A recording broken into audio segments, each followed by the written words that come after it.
talking about the heel champion thing, it makes me think of our buddy Kevin Nash. He was recently on episode 2 of Who Killed WCW on Vice. Did you see that? No. Okay. You going to watch Who Killed WCW on Vice? Who cares? Okay. Well, I mean, it's like it's been done to death. It's okay.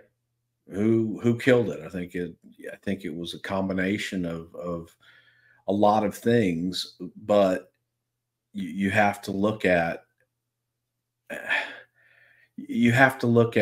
who had the final decision. And the plausible suspects are the ones that are out in front. And to me, it's like, okay, but they can only do so much. Time Warner didn't want wrestling. And when Time Warner was in control, you know, it's just interesting. The corporate side of that is for somebody to just not come out and say, I don't know, man. I think the people at Time Warner killed WCW.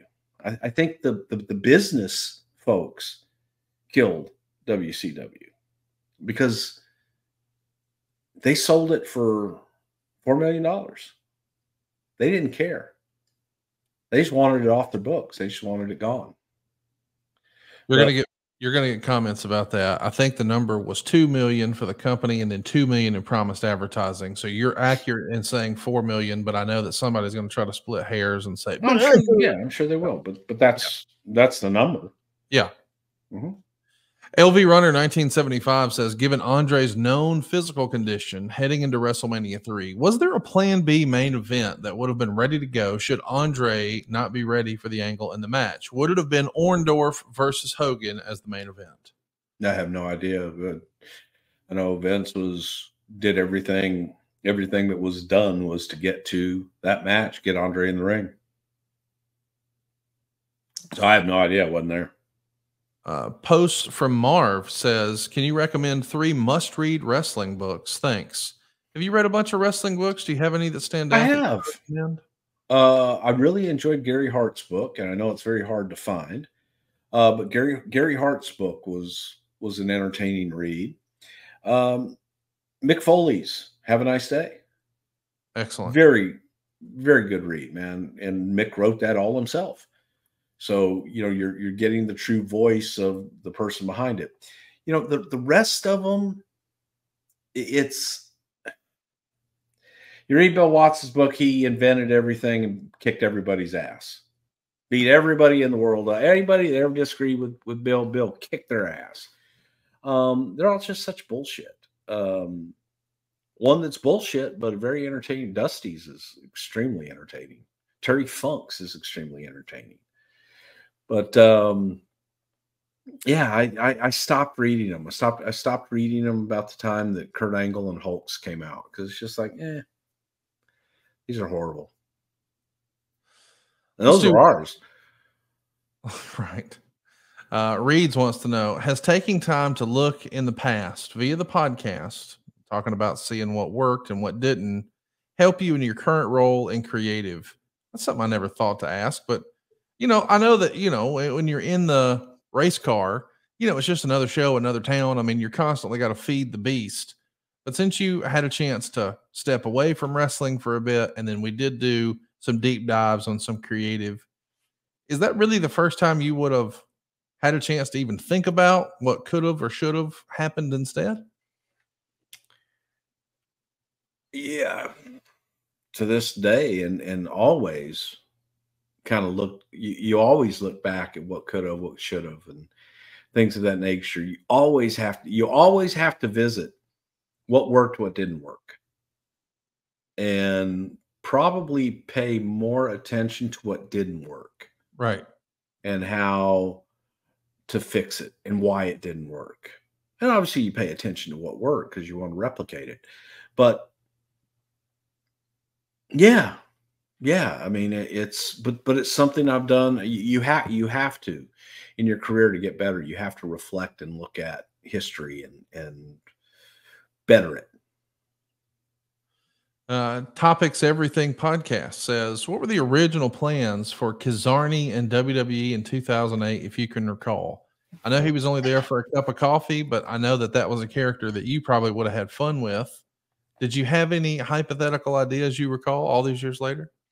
You know, he was, look, man, Kizarny was somebody that we kind of looked at from a character standpoint, that he could have been a great character, much like Doink the Clown.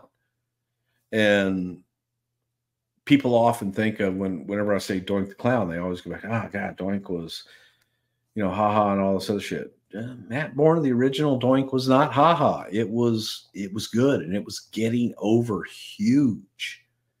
So I think Kizarny would have been a character that would have just been a strong character. So there were no plans, you know, specifically to do this. It was to get him introduced and get him rolling, but didn't get that far. Another fun question here from I'm Just Cody. What's the funniest moment Bruce has had with a wrestler or talent that we don't normally associate with being a funny person? Who's low key funny? And can you tell us one of those stories?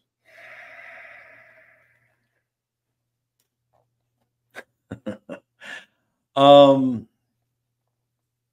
I don't know. Of fun and shit that I've had is back, you know, like Undertaker, hard to break Undertaker, especially when he's in character in the ring.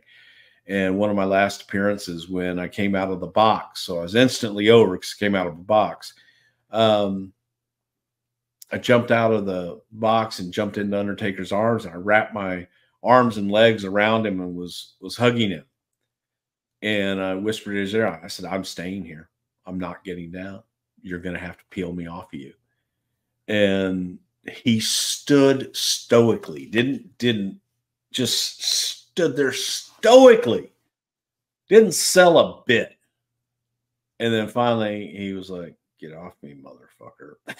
I'm like, all right. And I finally climbed down off that big son of a bitch. But that was when I wanted to break him. I think, you know, going on and I love to try to, I like to try to break people. I like to try to, as Brother Love did stuff with Vince and Zach Gowen going around, and I love to break Vince just to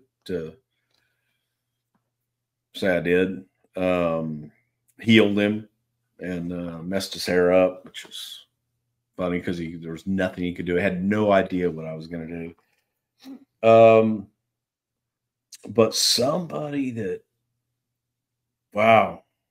I'll tell you a guy that is one of the funniest human beings on the face of the earth that you'd never know is William Regal. Yes. I mean, the other day, before I went to France, I asked him, I said, hey, you know, I'm going to spend a few days in France. Do you know any French you could teach me? He says, well, you know, he goes, I could teach you. He goes, you like wine? I said, oh, yeah, I love wine. He goes, well, the word for wine is vin. And he goes, you know, cheese goes good with wine. He goes, the cheese is fromage. So when I went to France, I was drunk and constipated the whole time. Now, he does this shit to me all night long, sitting next to me. And it's just dry and serious as can be the whole fucking time. And he's just like, I'm constantly laughing. And I just look, and I'm a straight man. And then he gets pissed when I try to tell his jokes. And yeah. Be a light.